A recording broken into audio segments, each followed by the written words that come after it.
ଆଜିର ମହତ୍ତ୍ୱପୂର୍ଣ୍ଣ ଅନୁଚିନ୍ତା। ନମ୍ବର 1, ପାଖରେ ରଖୁଥିବା ପର୍ସରେ କେବେ ବି ପଇସା ସହିତ କୌଣସି ଚାବି ରଖିବା ଉଚିତ ନୁହେଁ।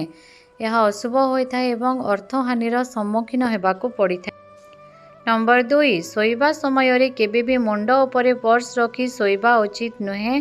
ଏହା ଅଶୁଭ ହୋଇଥାଏ ଏବଂ କୌଣସି ଆର୍ଥିକ ସଙ୍କଟ ଦେଖାଦେବାର ସମ୍ଭାବନା ରହିଥାଏ।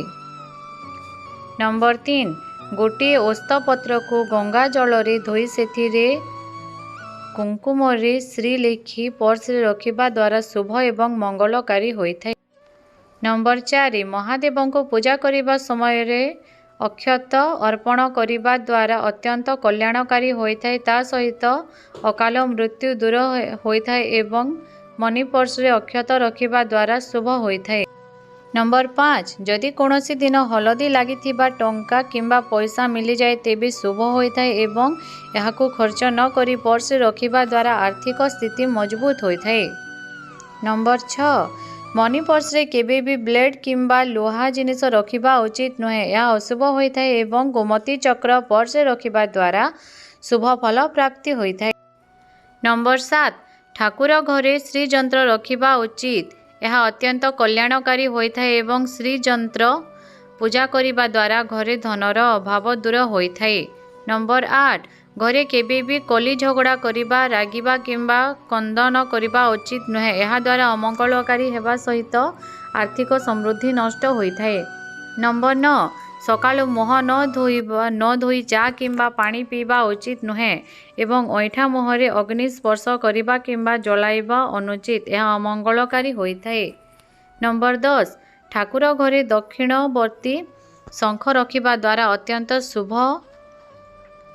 ହୋଇଥାଏ ଏବଂ ଘରୁ ରୋଗ, ଋଣ ଏବଂ ଦରିଦ୍ରତା ଦୂର ହେବା ସହିତ ଦୁର୍ଘଟଣା, ମୃତ୍ୟୁ ଏବଂ ଚୋର ଭୟ ଦୂର ହୋଇଥାଏ।